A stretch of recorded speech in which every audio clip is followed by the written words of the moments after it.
अस्सलाम वालेकुम दोस्तों, मैं मोहम्मद समी। आप देख रहे हैं मेरा YouTube channel Siddiqui group of companies. उम्मीद करता हूं आप सब खैर आफियत से होंगे।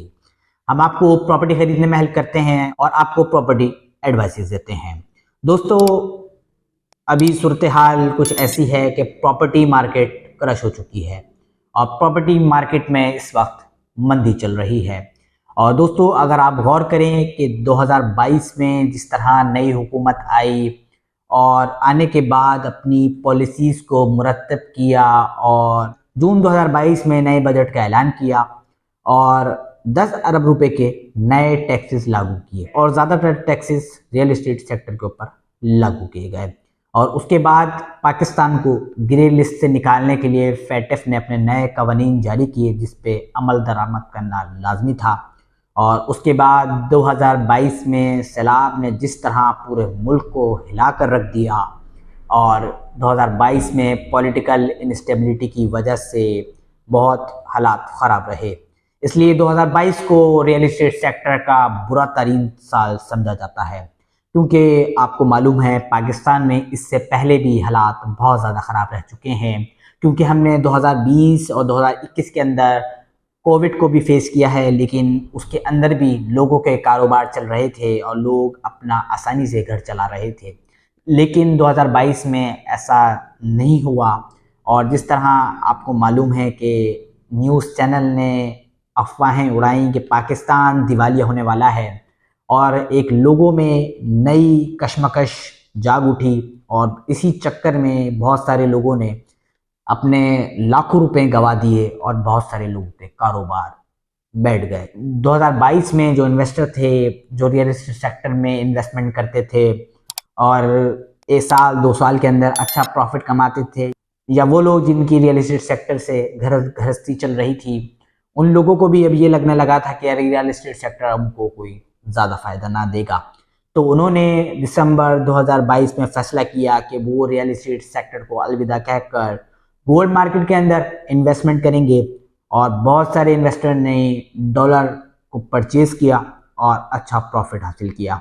दोस्तों, अभी सूरत हाल कुछ ऐसी है कि मार्केट के अंदर सिर्फ जेन्युइन बायर ही मौजूद है और या फिर जो काम चल रहा है वो सिर्फ रेंट वाला काम चल रहा है, क्योंकि ये एक जेन्युइन काम है और लोगों को रेंट के घर की ज़रूरत हर ही वक्त के अंदर रही है। और अभी मार्केट के अंदर बेचने वालों की तादाद बहुत ज़्यादा है, लेकिन ख़रीदार मार्केट के अंदर नहीं है,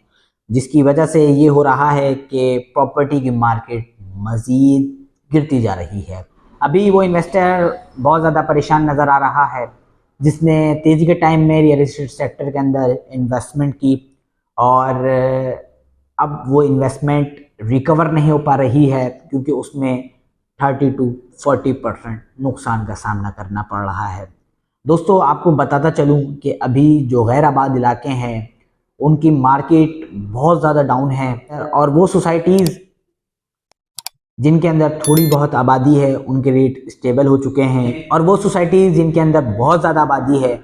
उनके रेट्स अभी भी बढ़ते जा रहे हैं। अब सवाल ये उठता है लोगों के जहन में कि यार 2022 तो गुजर चुका, अब जो 2023 आ रहा है कि उसके अंदर भी यही सूरत हाल रहेगी रियल एस्टेट सेक्टर की। तो उनको बताता चलूँ कि जी हाँ, यही सूरत हाल रहेगी 2023 में भी, क्योंकि अभी भी 2023 के अंदर भी इलेक्शन होते हुए नज़र नहीं आ रहे। और अगर सपोज़ कर भी लेते हैं कि इलेक्शन जून जुलाई के अंदर हो जाते हैं, तो उसके बाद नई हुकूमत आती है, वो अपनी पॉलिसीज़ को मुरतब करेगी।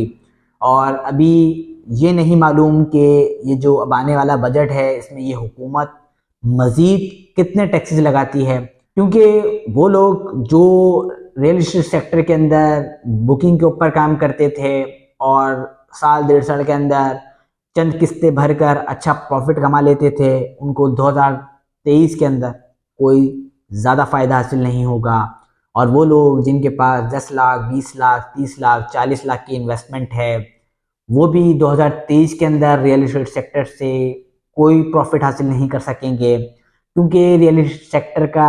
डायरेक्ट ताल्लुक है कंस्ट्रक्शन सेक्टर से, क्योंकि कंस्ट्रक्शन सेक्टर की वजह से ही रियल एस्टेट सेक्टर भी ग्रो करता है। और अभी आपको मामलात पता हैं कंस्ट्रक्शन सेक्टर के कि उसमें मटेरियल वगैरह काफ़ी महंगा हो चुका है और लोगों की इस्तिताअत नहीं रही है कि वो अपना घर बना सकें, क्योंकि पाकिस्तान के अंदर ये सूरत हाल आ चुकी है अभी कि जो मिडिल क्लास तबका था वो ख़त्म हो चुका है और अभी लोगों को अपना घर चलाने में काफ़ी दुश्वारी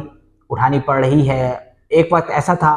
कि जिनकी सैलरी 50-60 हज़ार होती थी तो हम उनको कहते थे कि यार आपकी तो स्मार्ट सैलरी है, आपके तो मज़े हैं, लेकिन आज वही बंदा 50-60 हज़ार रुपये के अंदर भी अपना घर नहीं चला पा रहा है।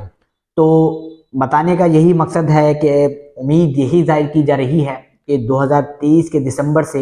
हालात में कुछ बेहतरी नज़र आएगी और सिर्फ 2023 के अंदर वो इन्वेस्टर्स जिनके पास ह्यूज अमाउंट के अंदर इन्वेस्टमेंट मौजूद है, 5 करोड़, 10 करोड़, 15 करोड़, वो 2023 के अंदर भी रियल एस्टेट सेक्टर से अच्छा खासा प्रॉफिट हासिल करेंगे, क्योंकि वो अपनी इन्वेस्टमेंट को कमर्शियल चीज़ों के अंदर इन्वेस्ट कर सकते हैं और उससे माहाना आमदनी भी हासिल कर सकते हैं और उस पैसे को डबल भी कर सकते हैं। लेकिन 2024 के मिड के अंदर ये उम्मीद जाहिर की जा रही है कि जितने इन्वेस्टर्स ने रियल एस्टेट सेक्टर को 2022 के दिसंबर में अलविदा कहा था, वो एक बार अपने पैसे को डी वैल्यू होने से बचाने के लिए एक बार फिर रियल एस्टेट सेक्टर का सहारा लेंगे। एक बार फिर से रियल एस्टेट सेक्टर के अंदर बूम नज़र आएगा और फिर से पाकिस्तान की इकनॉमी आपको बेहतर होती हुई नज़र आएगी और पाकिस्तान आपको तरक्की करता हुआ नज़र आएगा। और आपको बताता चलूँ कि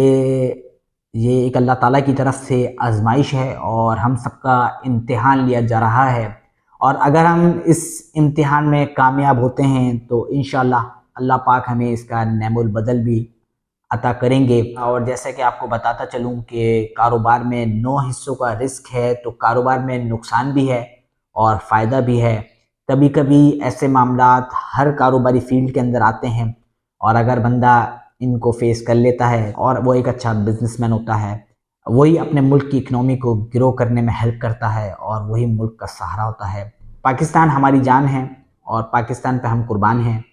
तो अल्लाह हम सब का हामी नासिर हो और अल्लाह हमें इन तमाम इम्तिहानात में कामयाब करे और हमारे लिए आसानियाँ पैदा करे और हमारे मुल्क को मज़ीद तरक्कियाँ अता फरमाए।